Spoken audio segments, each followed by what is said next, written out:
Hello दोस्तों, welcome to my class. कैसे हो आप? बढ़िया, मस्त। तो आपकी तैयारी कैसी चल रही है एग्जाम की? आई थिंक बढ़िया ही चल रही होगी, क्योंकि आप पढ़ने वाले बच्चे हो। तो तैयारी भी अपनी बिल्कुल बिंदास रखना है, ठीक है ना।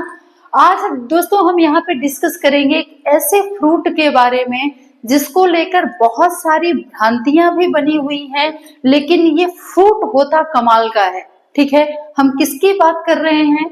हम बात कर रहे हैं अंजीर की। ठीक है, यानी जिसको हम क्या बोलते हैं? Fig fruit. ये जो अंजीर है, ठीक है, अंजीर सबने देखा होगा, सबने खाया होगा, जिसे हम क्या बोलते हैं? Fig fruit. ये जो अंजीर है, ये जो फिग फ्रूट है, इसका जो वैज्ञानिक नाम है, बॉटनिकल नेम है, वो क्या है? क्या है वो? Ficus Carica. ठीक है, क्या नाम है? Ficus Carica. क्या है इसका बॉटनिकल नाम? बॉटनिकल नेम इसका है दोस्तों फिकस, फिकस कैरिका। ठीक है, अब ये फिकस कैरिका नाम इसका क्यों पड़ा? क्योंकि ये पहले भी बहुत ज्यादा लोकप्रिय था ये फल। जो ग्रीसवासी है ना, ग्रीसवासियों ने इसे दक्षिण एशिया का एक शहर है जिसका नाम है कैरिका, वहां से इस पौधे को प्राप्त किया, इसलिए इसका नाम क्या रखा? कैरिका। इसीलिए इसको क्या बोला जाता है? Ficus Carica. ठीक है, और शॉर्ट में इसको क्या बोलते हैं? Fig fruit. अब इसको लोग खतरनाक क्यों मानते हैं? मांसाहारी, कुछ लोग तो मांसाहारी फ्रूट बोलते हैं। क्यों बोलते हैं? तो आपको दोस्तों पता होना चाहिए कि ये जो फिग फ्रूट है या जो अंजीर है, अंजीर में जो इसके फ्लावर है ना, वो फ्लावर ऐसा नहीं होता कि पहले फूल खिले फिर इसके बाद फल निकले उसमें। उसका जो फूल है वो अंजीर फल के अंदर ही होता है, अंदर वो फल होता है। ठीक है, अब इसका पॉलिनेशन बहुत खास है। पॉलिनेशन कैसे होता है? आपने ततैया का नाम सुना है? हमारे यहाँ तो बर्रैया बोला जाता है उसको। ठीक है, जो कुछ पीली होती है, कुछ काली पीली सी होती हैं, जिनको हम वैस्प बोलते हैं। ये जो वैस्प है ना, तो ये क्या करते हैं? इसमें अंजीर में क्या करते हैं दोस्तों? पॉलिनेशन की क्रिया करवाते हैं। इसमें क्या करवाते हैं? पॉलिनेशन की क्रिया। अब अंजीर में एक छोटा सा, यहाँ पे बिल्कुल छोटा सा छिद्र होता है।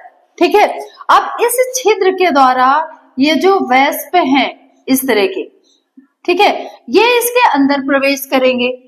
ठीक है, ये जो वैस्प हैं ये इस अंजीर के फल के अंदर प्रवेश करेंगे। अब जब ये कीड़ा अंदर जाता है, बहुत छोटा सा छिद्र होता है, जब ये अंदर जाता है तो इसके जो पंख है ना, ये यहीं पे टूट जाते हैं, क्योंकि बहुत मुश्किल से अंदर प्रवेश करता है। प्रकृति ने अंजीर फल को इस तरह से बनाया है कि फिग, इसके अंदर ये जो वैस्प है ना, ये जो ततैया है, ये प्रवेश कर जाए, लेकिन निकलने की उतनी जगह इसके पास ना रह जाए।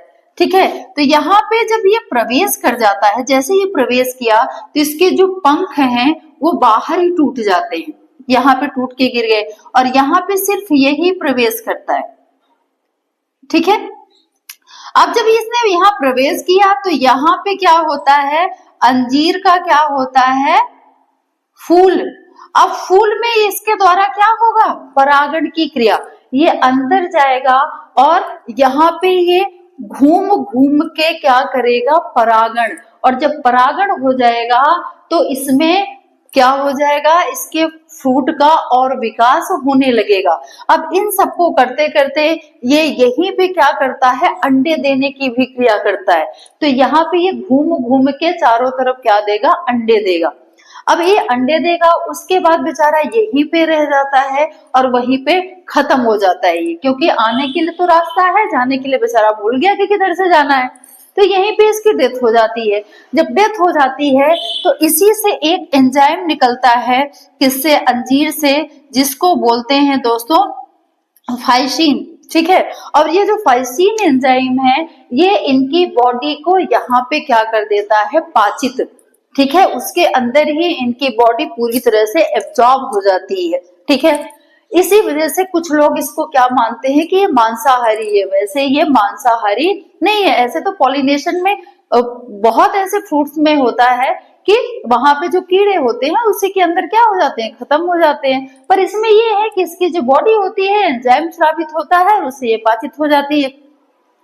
अब इसमें जो ये जो अंजीर का फ्रूट है ये इतना हेल्दी होता है, इतना हेल्दी होता है कि इसमें हड्डी हड्डी की अगर किसको प्रॉब्लम है, हड्डी दर्द की प्रॉब्लम है या हृदय की प्रॉब्लम है या वजन ज्यादा है, तो इन सब में ये रामबाण का इलाज, रामबाण का काम करता है। क्यों? क्योंकि इसमें पाया जाता है पोटेशियम, इसमें पाया जाता है कैल्शियम, मैग्नीशियम, ठीक है, फाइबर से भरपूर है ये, ओमेगा 3 ओमेगा 6 फैटी एसिड्स पाए जाते हैं, जिसकी वजह से ये हमारी सेहत के लिए बहुत ज्यादा इंपॉर्टेंट है। ठीक है, जो इसमें ओमेगा 3 ओमेगा 6 हैं वो हम पोटेशियम है और मैग्नीशियम है, तो आपको पता है कि हमारे हृदय के लिए ये बहुत बहुत रामबाण का काम करते हैं और हमारे हृदय को स्वस्थ बनाते हैं। इसके अलावा इसमें जो फाइबर है, ये अगर आपने इसको ग्रहण किया, इसको खाया, तो फाइबर बहुत देर तक पेट को भरा भरा रखता है, जिससे हमें ज्यादा भूख नहीं लगती। इसमें कैल्शियम है, मैग्नीशियम है, कैल्शियम को एब्जॉर्ब करने वाला इसमें एक और तत्व होता है बोरॉन, वो कैल्शियम को एब्जॉर्ब करता है इस फ्रूट से और किसको देता है, हड्डियों को, जिससे हमारी हड्डियां भी क्या होती हैं, मजबूत बनती हैं। तो आप देखिए, कहे सुने में मत जाइए, इस फ्रूट, ये जो फ्रूट है ना, ये गुणों से भरपूर है, औषधि गुणों से भरपूर है, ठीक है, इसलिए इसका सेवन करिए। उसमें जो क्रिस्पी क्रिस्पी बीज आपके दांत में चबाते हुए पड़ते हैं ना, तो वो जो बीज हैं वो उसके अंडे नहीं है वैस्प के, ठीक है, ये जो अंडे हैं वो तो यहाँ से विकसित होकर उड़ जाते हैं। जब आप फ्रूट को तोड़ते हो ना, तो इनके जो अंडे होते हैं वो फुर्र हो जाते हैं, उड़ जाते हैं, ठीक है। इसमें सिर्फ इसका खुद का वो बीज होता है, इसलिए इसे बेझिझक खाओ, क्योंकि ये आपकी सेहत के लिए बहुत ज्यादा जरूरी है।